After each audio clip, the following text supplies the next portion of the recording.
Hey everybody, welcome back to the Xtra podcast. I am Sean here with my co-host Simi. How you doing? I'm good, man. How are you feeling today? Good, good. I mean, could be better after everything that we've had in the last 24 hours once again, but yeah, I can't complain too much. It's good to hear, man. How about you? Yeah, no, listen. This is obviously I went a bit too quick with the tweets, but yeah. So no, I'm good. I'm a bit tired, obviously, as you know, European time zone. I had to sacrifice my sleep for to watch Monterrey against Inter. We're currently recording Wednesday evening slash afternoon for Sean right now, so right after the game, we made sure to record after the game.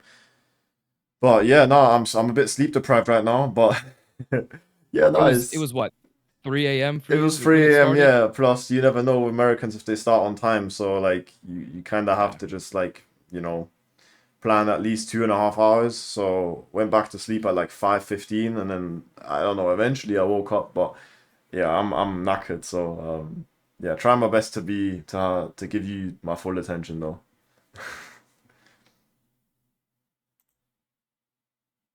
Yeah. No, it's good. Glad you're here. Appreciate it, man.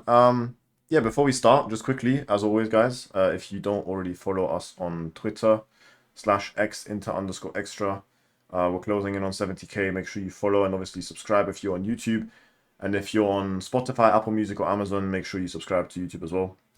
If you want to see us in 4K. And yeah, I guess Yeah, we leave a have to like get. and Yeah, yeah, don't forget to leave a like, leave a comment, thank you. subscribe. Thank you. We can leave a 5-star rating on all wherever you listen to your podcasts and Exactly. yeah. Yeah, appreciate the reminder. But we have to get into this match that I just mentioned, which was Monterrey 1 Inter 1. Thomas said the points are shared in the opening match of the 2025 FIFA Club World Cup, with the two new signings in the picture. Yeah, what did you make of the match? I there are some positives and negatives I thought from the game when it came to the new guys at least and the team as a whole. So I would think more of Kivu's tactics I liked, and then the players only being 2 weeks out from their season and having the international break, just they didn't look up for it, and I don't think they really care too much about this competition. No, I think Taram is a prime example of in terms of caring about this competition. We'll get into Taram though, but for me it was kind of the same. Like it felt like we were playing, yes, in a different competition, but and yes with a new manager, but at the same time they looked as tired as they did in the final few Serie A games and in the Champions League final. So I don't really have like anything to say that's like groundbreaking. Like, oh, this was, you saw this and that. No, not really. It was more like just the same what we saw since like March, and it was yeah, it was slightly more fast paced. That's something that I feel like Kibo is trying to implement slowly, but I don't know how much that's actually gonna show in the next few games, or if that was just something that like because I wasn't the only one saying that. I feel like a bunch of Inter Mhm. fans saw that yesterday, but yeah, I wouldn't I agree. I think especially what it looked like is a lot of vertical line breaking passing. yeah. I think he wants to do a lot of movement that way. I did see a lot of it was almost triangles. I know people have talked about Inzaghi's long triangles that spread across the field and things, and then the midfielders being close together. But this looked like triangles between defense and attack back to midfield, like back and forth. And it was very vertical. And I liked that a lot because it seemed near the end of Inzaghi's time that it was just a lot of this around the pitch, Yeah, just kind of slowly like, yeah, moving from around the left to pitch. right and see where you can kind of break through with the wing backs. Yeah, no, Mhm. I think that's definitely something where Keeper's trying to sprinkle his own idea of football into this team, which is good to see. But yeah, just quickly, obviously Sergio Ramos scored a header in 2025, which is insane. and then Lautaro equalized. And apart from that, which by the way is a great goal, but a great set piece. Mhm. But apart from that, there were chances. You just kind of felt like you saw the same kind of script throughout a whole like a lot of the Inter games from this season, where a lot of chances but nothing to show for it, and it kind of felt like familiar, which is bad because I remember I remember Lautaro in the 80th minute or something where he just got the ball in the turn and he just like shot it straight into the crowd when he could have probably finished that easily. So just off the top of my head, right? And obviously Esposito in that first half with the where he shot against the keeper. But in terms of chance creation wasn't really the problem, and we had control of the game. But yeah, what do you think? Yeah, it's typical Inter at the moment, in the past year. Even two, I mean, even when we won the second star, that the the season we won the Scudetto, it still was we still had the same problems where we would create so many chances and couldn't finish them. You Yeah, know, we have to create 5 to 10 chances per goal. Um, and I don't know if it's something that Kivu can really fix with tactics. It's almost a personnel thing. Now, if he can instill some confidence in the guys and that helps them be a little bit more clinical, then great. And of course, we've heard of Fratesi wanting to be used more, and he's clinical in front of goal. So, those things could help. But yeah, Lautaro's goal, good. I'm glad he finished that. He also made solid contact with it, which I think is also more important than the fact that it was a goal. Like yeah, sometimes he gets in those positions and it's hitting the roof of the net, and it's like if you are 2 yards out, you're scuffing that over the goal. But no, it was a solid contact and yeah, well worked. So that was good. And Sergio Ramos, I think they said something on the broadcast, over 170 career goals as a defender. Like, of course, he mental, scored. mental, In, mental. He's got a crazy record. Yeah. No, it's listen again. We know that the next few games have to be better. Especially against River Plate, it's going to be an even tougher match because we know River Plate have a very good team, very talented team as well. I know Mastantuono, who's obviously probably going to Real Madrid, right? I'm not actually keeping up too much with it, but they have a very good team, so we need to watch out for that. Against Oro Red Diamonds, we probably have a better chance, but yeah, definitely need to step up. And yeah, no, in terms of actual player performances, since we kind of have to pick out some players. Unfortunately, Marcus Thuram, now maybe he did play with an injury because we'll get into it in a second. Um, we got the news tonight that he is actually injured. However, still very much like disappointing in terms of attitude, in terms of just like he looked like he didn't want to be there. Like kind of like Arnautovic usually when he's on the pitch, like just kind of like unbothered, like oh like what am I doing here kind of thing. Like Mhm. and then yeah, just didn't look like the Turam that we know at all, which was very disappointing. I thought Christian Aslani and Carlos Augusto were okay. I thought they did a good job, especially Augusto with those crosses. I feel like he spammed like 20 crosses in the space of like you know 30-40 minutes at times. Um, but He had a yeah, couple called offside and he wasn't offside, yeah, or I don't know if they have semi-automatic offside for this competition. It looks like they don't because the refs are making all the calls and then nothing's checked. So I understand why they're making those calls. It's those borderline calls, and so they're calling it anyway. I guess yeah. Um, but yeah, he was. I did like he brings his energy to every match, and he's one of those guys that still has some legs in him. He hasn't been with this team for 4 years playing every game, and so I did see effort from him. And then yeah, Aslani was good. I think the vertical passing helps him, not 100%, going sideways, right? 100%. I think he gets more Because then, freedom. yeah, yeah, and he doesn't have to like his movement. He doesn't move like Brozovic and Hakan do, right? So he's kind of a little bit more static. So if he can get the ball and then think, turn and see if I can find someone vertically down the pitch, if I can get it to Lautaro or Esposito in this match, or Turam or Barella, who's if he's in front of me, like one of those, instead of having to think, okay, let's recycle, let's get it out to Pavard, Bastoni, to the wing backs or whatever. So Yeah, I did think he felt it looked like he felt a little bit more comfortable in that role.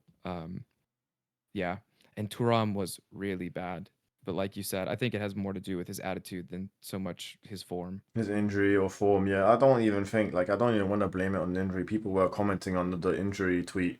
Um, like that's why he was no. Like I feel like it's separate. Like if you come on the pitch and you just look like you just don't want to be there, you don't care about the competition. Like you can just stay on the bench the whole tournament. If you don't want to play, then there's no point in you coming on even. But yeah, If very he's very injured, there's no disappointing. point. Sorry.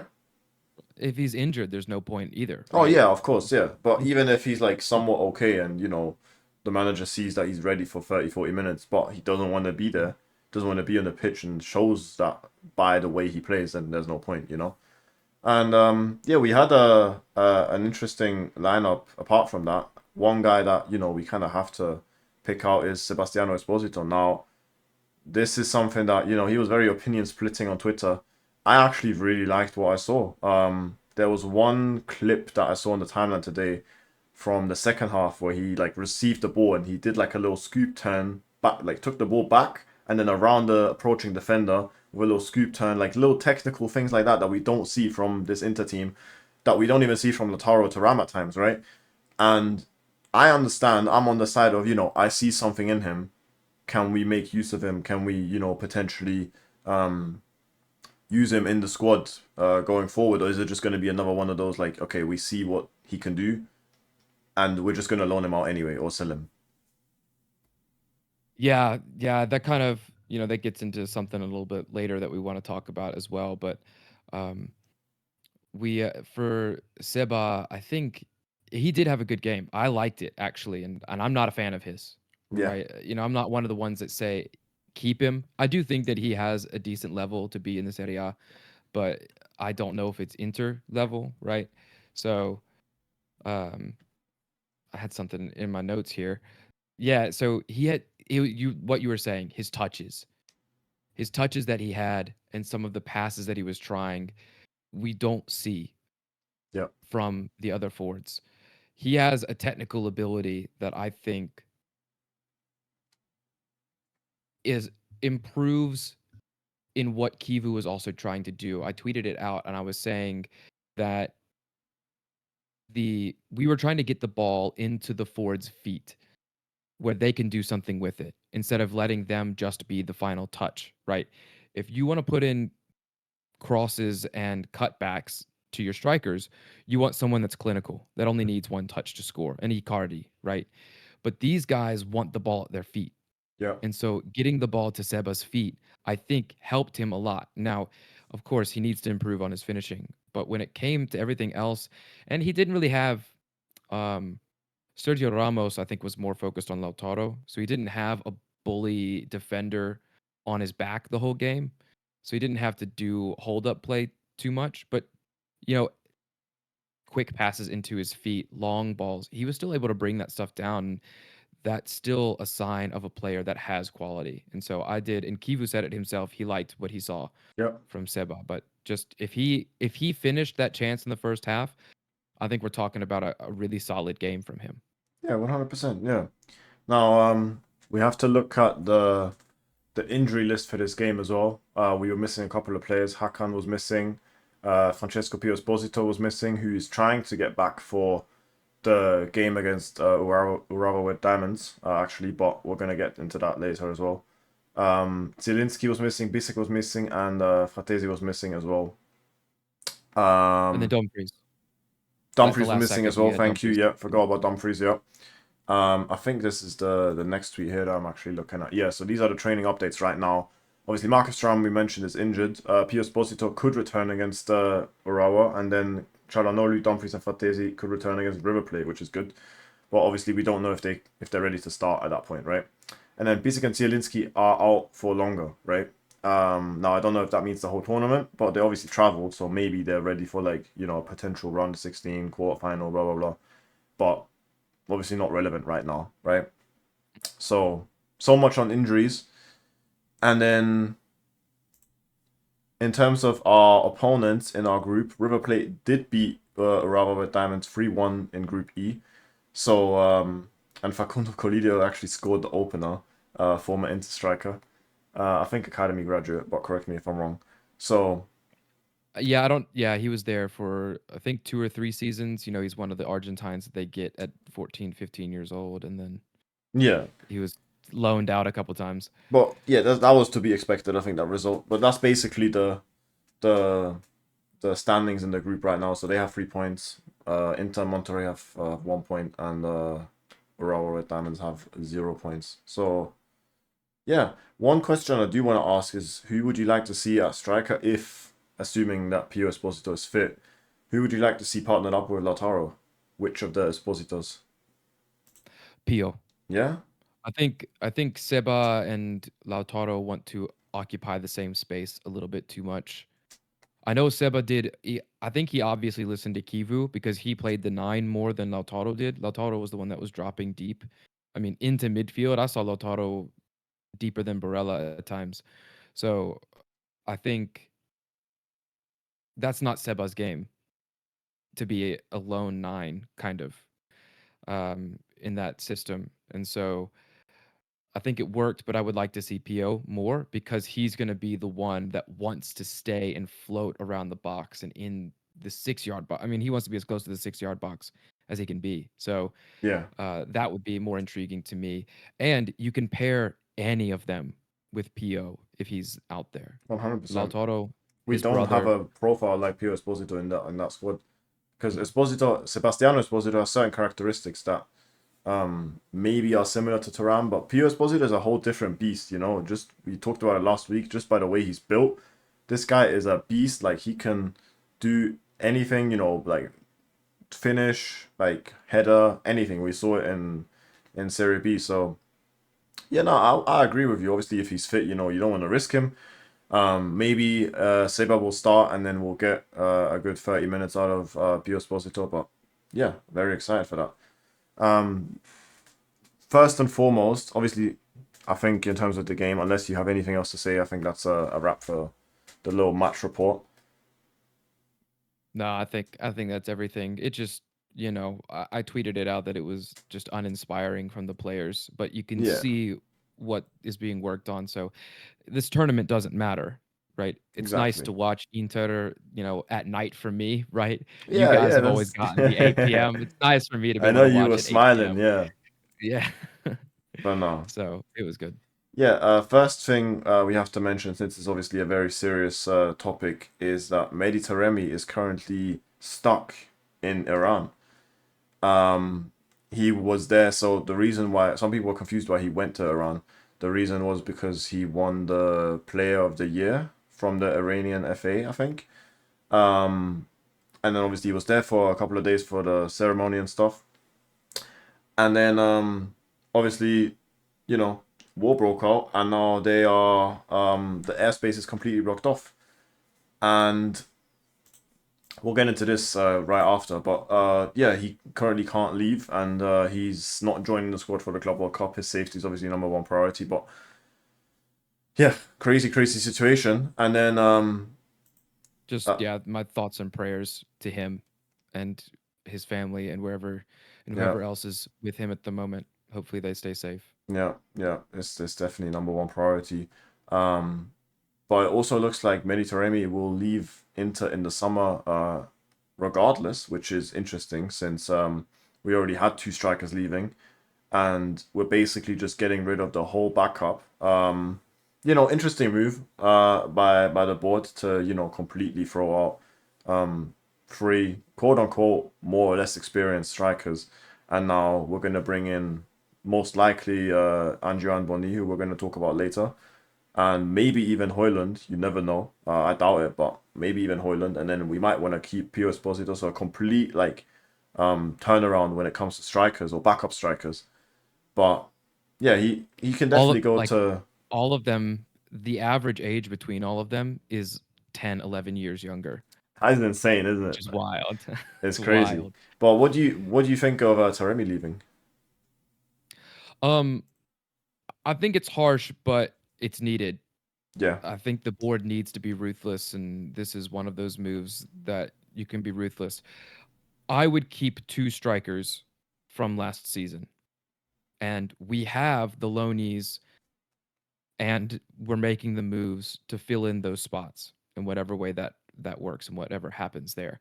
Um, and I say two strikers because if someone else leaves, then I would keep Taremi. Like that's what I would do. But it's not. I'm not surprised that they're thinking of offloading him. And I don't think it's technically the wrong move. Maybe not the time to talk about it, like about what we just discussed. But yeah, yeah. I Obviously, I there's know bigger things news than is football. news. Yeah, Yeah. So yeah, I'm not surprised, and he just didn't perform, and they don't want to. I guess they don't want to play Mr. Nice Guy anymore. They want to be ruthless. I think so. Yeah, I think that's what we see. What we saw with Correa and Arnautovic, and I think what we're seeing with probably not just Taremi, but also like maybe like one, two more players that we'll get into Çalhanoğlu as well. But yeah, and speaking of no more Mr. Nice Guy, Simone Inzaghi um, has well, he hasn't come out with a statement himself. It was the Al Hilal CEO who said Inzaghi joining may have seemed sudden, but it was the result of hard work. Everything had already been agreed, but Simone asked us to wait before signing anything until after Champions League final. We respected that. Now, there's not a specific like time frame that we can read from this quote or take from this quote, but this sounds like this was done like weeks in advance, right? Because a deal like that Mhm. doesn't just happen overnight. And on social media, it obviously happened overnight, right? Because Mhm. the news reporters found out like a week before the Champions League final. Mhm. But this sounds very much like it was done way before that. And we have a Months. reply already from the board, quote unquote. I don't know if there's actually been any statements, but Gazzetta reports this that Inter is furious and feel made fun of following the words of Al Hilal CEO that an agreement with Inzaghi had been reached for some time. Again, doesn't say any time frame, but some time. I'm assuming that's a few weeks. The club now has questions and doubts concerning the preparation of the UCL final. Talk to me. We both made the same face there. Um, if they are actually like feel made fun of and they're furious, then they weren't following properly, right? There's no way that they didn't know. And especially with the news coming out the week before the Champions League final, they had to have known these talks were happening. Now, whether Inzaghi had agreed or not, I guess is where like that insult could have come from. But if you have your manager talking to another club, I mean, we saw it with Mourinho. Yeah, He left right after. He knew he was going. I don't think Moratti was upset. I mean, I'm sure he was like upset in the fact that he lost a great manager, but not insulted, right? This is, I think this is a little bit more on the board being ridiculous. Like you work trying to sign players for yeah, months, right? It's not insulting to the clubs to do it. They know what's happening. yeah. I The think same way is happening with Inzaghi. Like there's no way that they can sign Inzaghi without talking to Inter first. Otherwise, they'd be breaking rules. Like I, because Inzaghi wasn't out of contract. yeah, I would still say though that like the fact that to me it looks like they didn't know the whole story, and Inzaghi probably didn't tell the board everything. Now he doesn't have to, but if the Interboard feels like there was something that they should have known, which obviously they didn't, then you can't really blame them for being mad either because they just wanted to probably for him to be transparent, and he obviously wasn't, and he obviously went into that board meeting like 2 3 days after the Champions League final, obviously already knowing that he was gonna leave, but from the outside looking in, it was like, oh, so we'll find out today if he's staying or not. But he was always gonna go, so that like in hindsight, right, we could say that.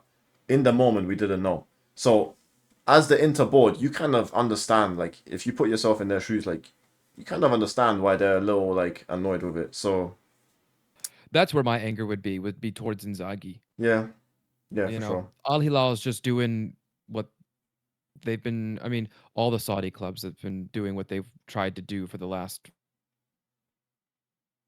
5 years. Yeah, on the globe. So how can you blame them for trying to go for a manager? Well, it's Inzaghi that burned you, yeah, that didn't tell the whole truth. Like, oh no, I've actually been really considering this since April or whatever it was. yeah,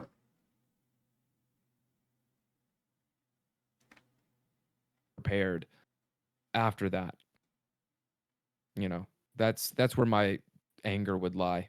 yeah. Same. Um, I still feel like it's very rude, but hey, this things happened, so we kind of just have to. They're playing right now, actually, or I think the game just ended. But yeah, Al Hilal were just playing against Real Madrid as well, which is interesting. We have some We news can check about that score. yeah, yeah. You can check the score whilst I'm reading this. Nikola Zalewski to Inter on a permanent basis is a done deal, reports Nikola Shira, which is from a couple of days ago. Now this is going to be the 6 million option to buy that Inter have agreed with Roma to redeem him. Nothing official yet, but you know, if it says done deal, then I think we can assume that this will be announced either during the Club World Cup or after the Club World Cup if they have to do like a little media thingy and you know put him in the trophy room and everything. So yeah, this is good news. I want to say. Yeah, I agree. It's the right move. I mean, it would have been stupid to let him go for, less than if you can't make that purchase, like choose to spend 6 million on Zalewski after what we saw, it's just not good business, right? Because you're gonna have to go somewhere else and you'd have to spend more. It's just a good deal. Probably yeah. I was hoping that they would announce it over in the US, but they probably don't have whatever Polish dish that they're going to put in front of him for the Yeah. announcement ready. Yeah, something like that. Yeah, no, it's we'll probably have it official eventually, but you know, as long as the plan is to redeem him, then it's probably done already. Yeah, good to know. Very happy, like you said. I think it's a good choice. And then another official. Well, this is actually official. The new Inter away kit, which we saw in action last night, for the upcoming season, has been released, which I think it looks nice. I've heard mixed opinions again, but obviously it is inspired or based on the 2026 Milano Cortina Winter Olympic Games, which are happening next year in February, I believe. I don't know if you're Yeah. much of a winter sports person. I like the Olympics. Yeah? And that, yeah, doesn't matter which one. A joke that runs in my family is that we love watching curling because Curling is we amazing. we could still do curling. Yeah, We're not out of absolutely. our prime for curling. Yeah. Absolutely. So You can always take up curling. Why not, man? We might see you at the Olympics. yeah. So no, I do like the Olympics and I do like the kit. It's not gonna be I said to someone it's not gonna be an all timer, but Yeah. it's a nice kit. It's clean. Yeah, I'll And have to get it. I'm a big winter sports fan for obvious reasons, right? I basically live in the mountains. Well, not actually, but you know, being mhm. Austrian, being you know, from a country that basically is almost What obsessed do with you like winter the most? sports, you know? Yeah, like winter sports, skiing, especially alpine skiing is like our national sport, I want to say. Um, and where we're like the most successful, right? So just alpine like culture in general, I guess winter sports is a very big thing. And obviously the fact that the Olympics are going to be in Milano, which is amazing. I might even have to see if I can make it there for a couple of the events. Oh, Yeah, you have to. we we'll, Have to. we'll have to see on that. But yeah, we can see R9 Ronaldo look rocking the shirt here. Yeah, it's looking clean. This is sponsorless too, which I'll have to get it from the Nike website to get it sponsorless. No bets on dot sport on my on the front, please. So yeah, like this, it actually looks very clean, and I'm actually a big fan of it. Yeah. I'm And with you. then what would you rate it out of 10 though? Let me ask you this: what would you rate it out of 10? I think I tweeted it out, but I think it was a 7. or Yeah, 7.5, something like that. that's You decent. know, like it's y- if we're talking about, I don't know, like that mint kit, away Oh kit in yeah, 2019, 2020, yeah, that's like a 9. The Dragon on the side in 2010, 2011 after the treble season, that's close to a 10. You know, those are standards for those up yeah, there, but exactly. this kit is good. It is good, and I would wear it out. So, Yeah, for yeah, sure. I even think it's better than last season's away kit if we compare it to last season because last season was okay, but it was very plain, you know. So I'm a big yeah. fan. Yeah. Next up, we have to talk about this man right here. Briefly touched on it earlier. Hakan Çalhanoğlu has apparently a 10 million per year offer from Galatasaray. Now, this is obviously not an offer to Inter. This is an offer in terms of a contract. 10 million a Mhm. year. I don't know if that's net. I assume it's net. That is a lot of money. If you think about who earns the most in the Inter squad, I think Lautaro earns 8.5 or 8 million or 9 million or 10 million. I think he earns 10 million actually. But regardless, he's by far the highest earner in the squad. Mhm. And if Galatasaray now, they're known, to offer like high wages, but that is a crazy offer. That is, obviously him being the captain of his national team is obviously a very interesting offer. And then Alfredo Pedulla said on the Italian football podcast that obviously there's something every summer. We've heard the Bayern rumors last season, and then obviously Saudi Arabia came in as well. But the important part right now is that the two clubs are not in direct talks, which is always the most important part. What do you make of this situation? Um, it goes back to my thoughts on the management being ruthless. Um, I would, for the right offer, I would take it. And I think Pedula, what he said is important because we've seen some reports of the numbers that that they have, quote unquote, have offered. I don't think they have, right? And of course, a club like Galatasaray has to choose whether it's a high wage or a high transfer fee. You know, I don't think they can do both. So Inter's going to hold out for the right offer. And if Hakan's ready to go and Inter's ready to move on from him, he might have to accept lower wages because 10 million a year is crazy from a Turkish club. And I think they're doing him a service by offering him that. You know, they're trying to bring back, one of their bring Yeah, home one of their players, right? So I get it. Just um I wouldn't hate it. I think there are some replacements out there, but again, you have to get the right offer for him yeah.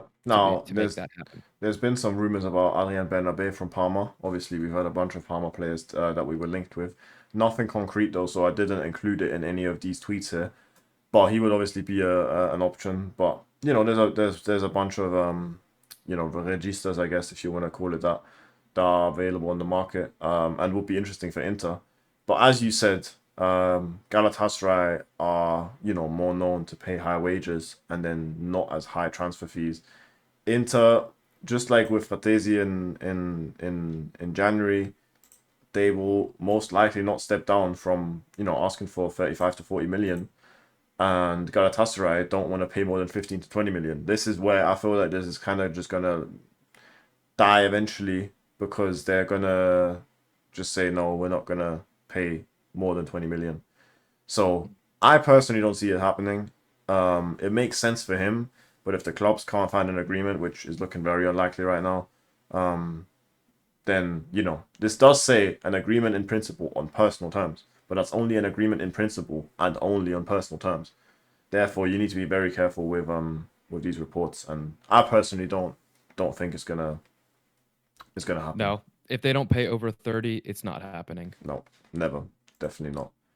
Um, yeah, a lot more money is involved in this piece of news right here. Now, this is I see you smiling in the corner of my eye, man. This is bringing me tears of joy right here. Breaking official. I've never heard Thomas say that in the same like breaking official. That's new. Inter has announced that it will repay the 400 million euro bond expiring in February 2027 by the end of June. The bond will be paid back at a price equal to 101.6875%, and the price will be around 412 million euros. This just sounds like if you take out a credit and you pay back like pretty much that, right? Like, but in complicated English. So basically, they're paying back 12 million more, but they're paying back the 400 million euro bond. You are somewhat of an expert in that field, right? Or at least better than me. Um, yeah. What do you Well, think? yeah, I went and I asked some people, and I spoke to Nima, who's a big Inter fan and a journalist and friend of ours. And I just wanted to clarify if what I was reading made sense to me. And um, I think this is a good time to tell people how to think of how the club is thinking. This move made by Oaktree is thinking about yearly costs. Um, and then also on how the club will look in the future to investors, right? Because they're an investment firm. They're trying to get investors for Inter, whether ownership, sponsorships, whatever it is, they want Inter to look good. That's what this is doing, just speaking broadly. This is just going to make Inter look better. How they're doing that is since this bond is out of the way now, there's not a 2027 deadline where Inter has to make some sort of move. They can now basically refinance. So Oaktree's not paying out of their pocket for this. But what they've done is they've removed the very high interest bond that they've had and are replacing it with lower interest, with better financial payments for year to year, which then gives Inter some more wiggle room year to year on the finances. Like, the 60 million that we had to make every summer after COVID. If this was done back then, like if we lived in a dreamland and had those line up together, we wouldn't have had to do that at that Yeah. time because the club is thinking of the full payment of the budget for everything over the whole year. This is lowering those costs. So now Inter's costs throughout the year are lower, making an investor or a buyer more interested in the club because they are not looking at it, okay, Inter now shows that we can pay back everything on its own already, and now we're lowering a payment that the club has to make. So it's a good move. It's going to help Inter in multiple ways. But yeah, this isn't Oaktree is able to do this because they work in this field, right? They're experts in this stuff. But basically, what it is Inter had this bond that they had to pay back. Oaktree found a solution, and they're taking it, and it's going to make everything look better. And which is different. Some people had some confusion. This is different than Suning. Suning lost the club to Oaktree because Suning had debt to Oaktree. Exactly. Inter did not have debt to Oaktree. Yeah. And so ownership switched because Suning couldn't pay their personal debt back. There you go. So if y'all have any more questions with that, like Shout out, hit Sean Ratsuri on Twitter. DM him. um, He'll you I'll can answer pay the him best I ten can. dollars per hour to answer any questions. Yeah, just to elaborate on this, we have a second tweet on this. Oaktree is set to refinance Interbank of America is at work. This operation is necessary to have a better financial structure and is preparatory for a future sale of the club, which is also interesting. Now you kind of touched on this, but better financial structure, like you said, just has a better look, I guess, in general, for the club if we want to keep it in a simple English. And yeah, interesting to obviously look in the future as well, where a potential sale is obviously there if a buyer is found. Obviously, we always have to go based off of that. But Which is, and I want to touch on that as well, which is also good because I know, and I'm with, even as an American, I'm with everybody that doesn't like the American investment funds, these banks owning our football clubs yeah, in Europe. It's not the same mindset as a family, as a Moratti or Berlusconi. You know, those though the Italians or the Saudi investment, the Qatari investment, those types of things where they're actually passionate about making the club better. Hearing them thinking about a sale of the club makes me happy. Yeah, I can imagine. No, I'm the same way. It's positive for the future. It's positive for the whole club, and hopefully, someone can be found who actually identifies with the club and actually cares about the club. So, that's which is rare in football nowadays, but yeah, you never know. You never know. Next up, now I'm interested to hear your opinion on this as well.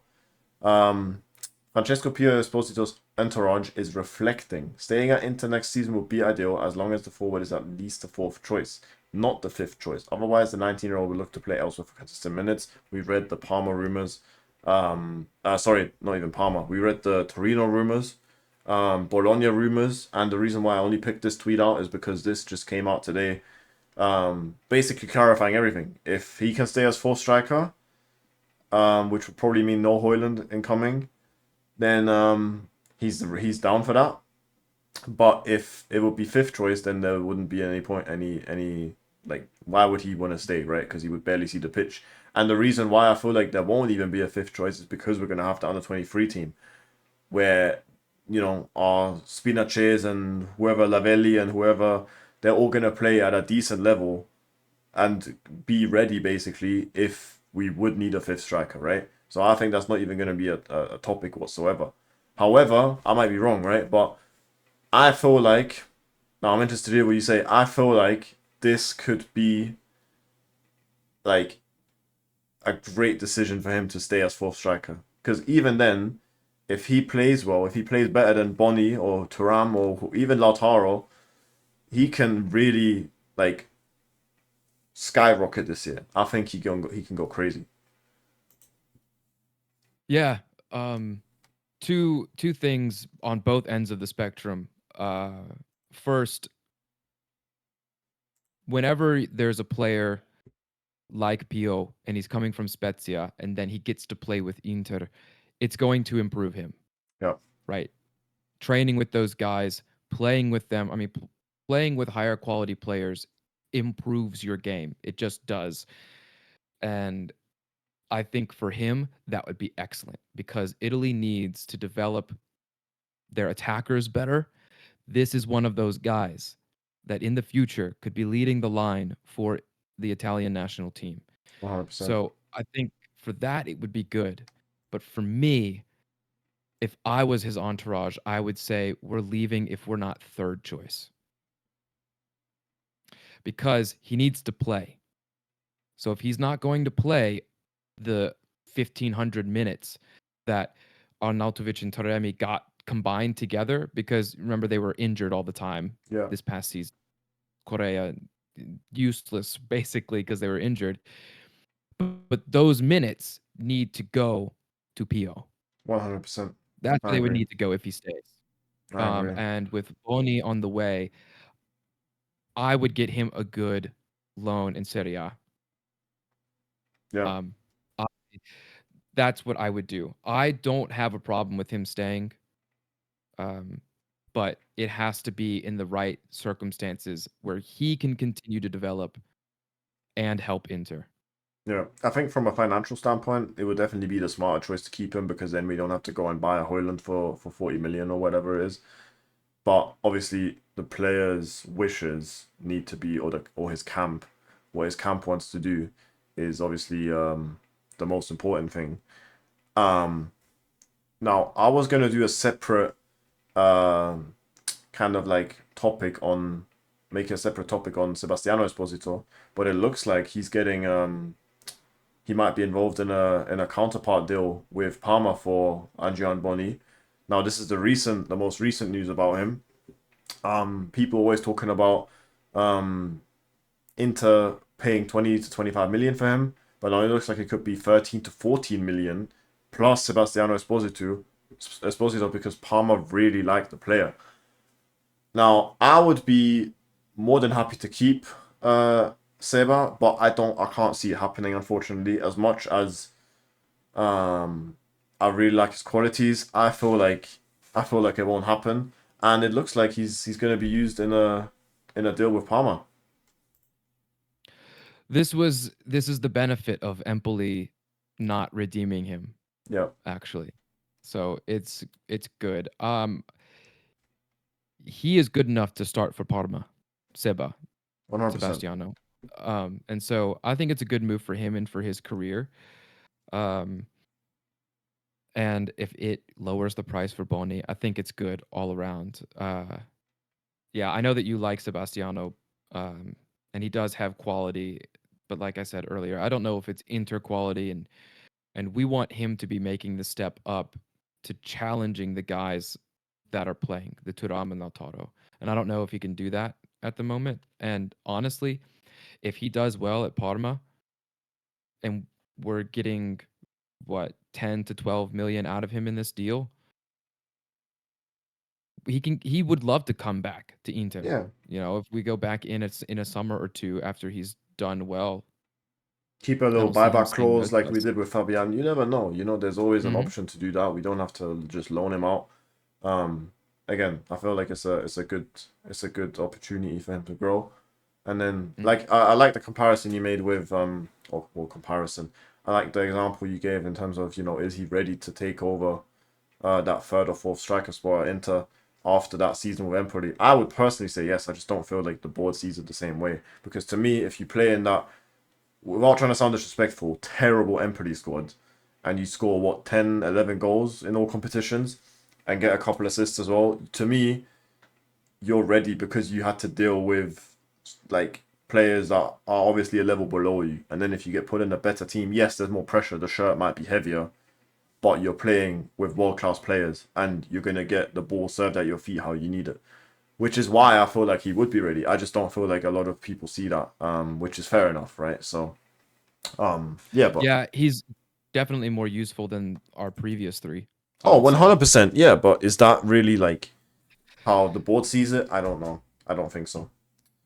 Um, we'll have to wait and see if the deal happens. It's very interesting to see that Bonny has obviously just focused 100% on Inter because he has rejected approaches from Crystal Palace, West Ham, Bournemouth, and Roma. Now, Bournemouth, I don't think we can, or even West Ham, we can really take serious because, yes, the Premier League does offer a lot of money, but he clearly wants to play, which I like this as well, because I know a bunch of players fold for that Premier League money, and we saw Diego Coppola go to I think Brighton, was it, from Hellas Verona the other day. Very disappointing, right? I think that's a whole another topic, but it's good to see that he's focused on the project and obviously very committed to joining Inter.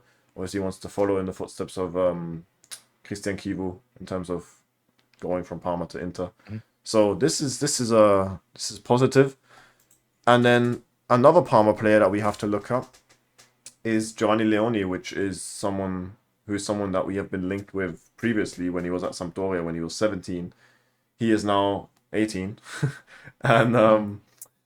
also what was also mentioned in the meeting that Inter and Parma had a couple of days ago, and they value him at 25 to 30 million euros. However, Inter is not the only team that's interested. It's also Milan and Juventus, which I heard on the Italian football podcast with Alfredo Pedula. So it's going to be tough. It's going to be a race to sign him. Um, and like it says here from Luca Marchetti, the player's intentions could be key. So, because Parma may want to keep him for another season and then sell him for a much higher fee.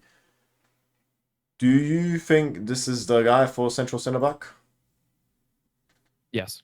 Yes, short and sweet. Hmm. Yep. Yep. And Inter need to act fast. Yep, You know, one we hundred missed percent. him last summer, and like Parma want, his price is only going to go up season after season. Yep, I think he's a great option. I think if we can beat Milan and Juve to him, it would be it'd be a great transfer, especially if we could get him for like low 20 million fee. Maybe Beppe can always I can always get a little extra discount. So we'll have to see.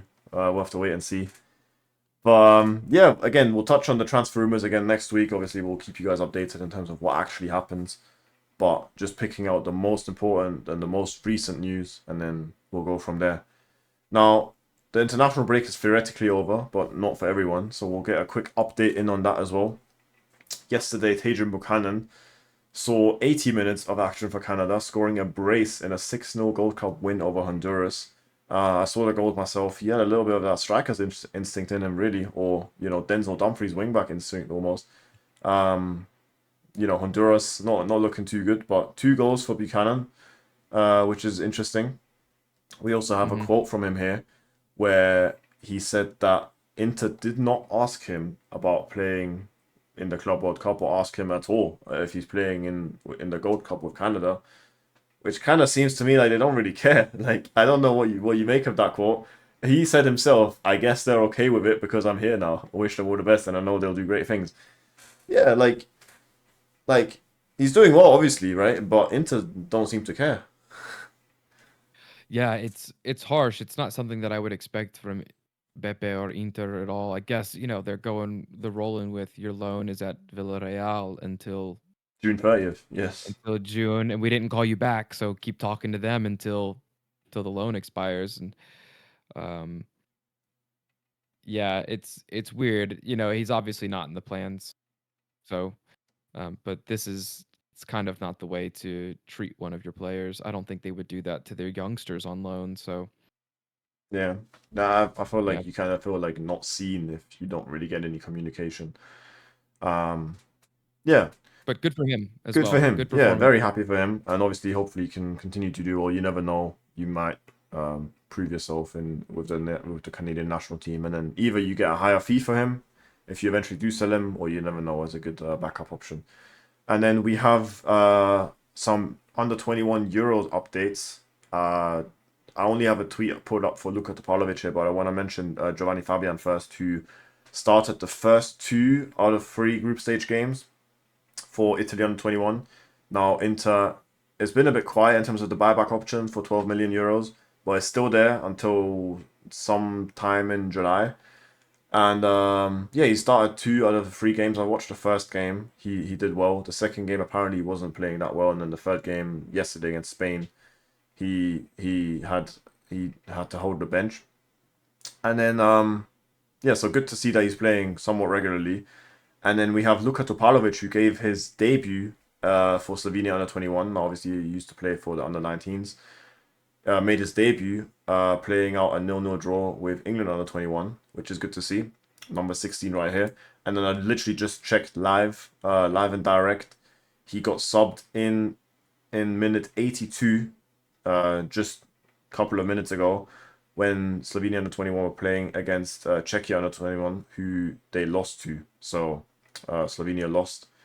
And I don't know what that means for the table. Okay, it means that they're out of the thingy, so that's his journey over. But yeah, so he made his debut. Congrats to him. But his journey is over. Italy will be going to the round of 16 or quarterfinal. No, quarterfinal, I think. So we'll still see Giovanni Fabian. But yeah, Luka Topalovic's journey is over with Slovenia under 21 for this tournament. But Yeah. yeah, so much. Glad he got some minutes, Yeah, good to I see him get his debut. Yeah. So much for that. If you have anything else you want to get off your chest, Sean, now is the right time. No, I think we covered it all, and I'm just glad to we're gonna be able to continue to watch Inter for a couple more times. If they continue to make this feel like a preseason tournament, so be it. I don't want the club coming out and saying that we're disappointed then, because I know the players are being told how important this is. So either there's a Important. disconnect, yeah, or they aren't really that invested, and so Yeah. yeah, I just want to keep seeing changes, some flexibility, and yeah, I think we got all the news in the past week, which was a busy week, which was Yeah, fun. very busy week. We're almost at an hour, but yeah, I'm also looking forward to the next game against Urawa Red Diamonds. Should be a good one. And then we'll be back depending on when the River Plate game is. I'm not actually too sure, but then we'll cover that as well, hopefully. And yeah, again, Yeah, as always, just guys, make before sure you What were you gonna say? The same thing, CEO. Yeah. We're locked in. We're locked in. No, make sure you subscribe. Obviously, 5-star rating, like, comment. Comment what you think, especially about all of the rumors that we just went through. Obviously, all of the financial reports, all of the in and out rumors. Yeah, and again, appreciate all the support, guys. We've been getting hundreds of views on all the different platforms. It's amazing. The fact that we've just been starting out. So again, just from me and also from Sean, a big thank you, because it's been good to see that the start of the podcast is going well. We're gonna keep going, and maybe next week we'll try and get a guest on, man. We need to have a third screen somewhere here, man. It can't be that hard. So yeah, we'll definitely try it. But yeah, from me, that's everything. Sean, I'll leave you to it. Yeah. Yeah. Thank you guys for watching. We're gonna head out. Always, always Forza Inter.